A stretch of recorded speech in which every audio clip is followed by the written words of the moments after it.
Before we can get into Capsulorhexis too deeply, we have to understand the different forces and physics at play. To do that, we're going to look at a sheet of construction paper from my son's craft supplies. This black surface is going to be the anterior face of the anterior capsule, and then the gold surface is the posterior face of the anterior capsule. So the first thing that we have to understand are the two different types of tearing that happen when we work on the Capsulorhexis. The first is a stretching tear. So I'm going to make a little rip here and then pull directly apart. And you can see that you get a jagged, unpredictable, and sometimes abrupt tear. What we prefer for Capsulorhexis is a shearing cut. And to accomplish that, you lay the posterior face of the anterior capsule over. So the yellow side's facing up now, and you see that we get a much more controlled curvilinear tear. And we can even control how big the radius of that tear is by tearing inside or outside of the current circle. So you can see I'm kind of tightening up that circle to bring in a rhexis that has run out. The important thing to remember is that we always keep the posterior face of the anterior capsule facing upward, facing towards the microscope lights. So again, we're going to start our rhexis and carry around in the first kind of quadrant of a tear. And what you want to appreciate not only is the posterior aspect of the anterior capsule facing upward, giving us that shearing cut, but the curvature of what you've torn matches the curvature of the flap that is laid over. And that's what gives the rhexis a circularity. When those two curvatures match up, you're going to get a nice circular tear.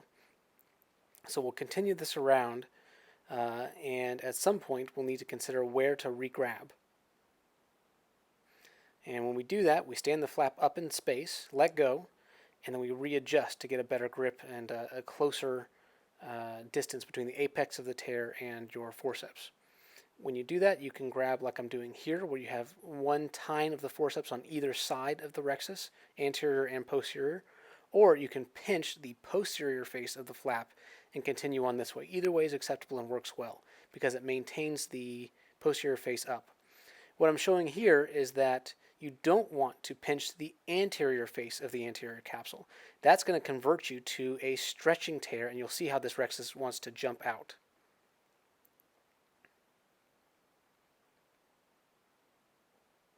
So if I pinch the anterior face and I try to continue my rhexis, you're going to see that it wants to jump out like that.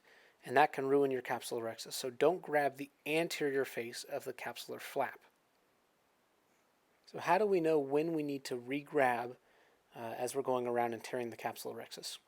So we'll start here, just like always, laying the posterior aspect of the anterior capsule over to give us a nice shearing cut.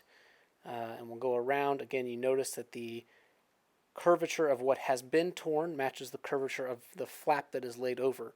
And that's what gives us a nice circular tear. As we go around, we'll lengthen this and lengthen this and lengthen this. Eventually, we get to a point where the distance between the forceps and the apex of the tear becomes too great to control. And what you'll see is the paper starts to tint up here. We're now moving in three-dimensional space as opposed to two-dimensional space. And that's suboptimal in terms of control. You're further away from the apex and you're less in control of what happens. If we continue like this, you notice that the rhexis tends to run out. So let's look at what happens if I re-grab even in an optimal way, but I don't ensure that I have a shearing cut. So we're coming to the end of this grab here. So I'm going to set it up for a re-grab. But this time, even if I grab it at this correct location and even in the correct way with one tine on the anterior face and one tine on the posterior face, if I don't make sure I've got this flap laid over, you can see I end up with a stretching cut and the rhexis wants to run out or radialize. And so the way we're going to rescue that is with something called Little's maneuver. And this time we're going to continue with a stretching cut but move in the opposite direction. So for Little's maneuver, we grasp the anterior face and stretch. We pull back towards what's already been torn, and you see that the tear jumps back in towards the center, and that's how you rescue a rhexis. So to show that again, we're going to start our rhexis here. This is outlining our intended size of rhexis, and we're going to have it run out just a little bit. You see that the paper tints up a little bit. That means that I've probably gone too far, and you see that the rhexis wants to radialize or run out. that can be seen as stria in the capsule during surgery. We're going to rescue it with little maneuver. We're pulling back towards what's already been torn in a stretching motion. So we're not a shearing cut anymore, but we put that little bit of stretch on there and it wants to jump back into an appropriate radius. Once we've accomplished that, we can lay the flap back over. Now the posterior face is facing up and we can continue on.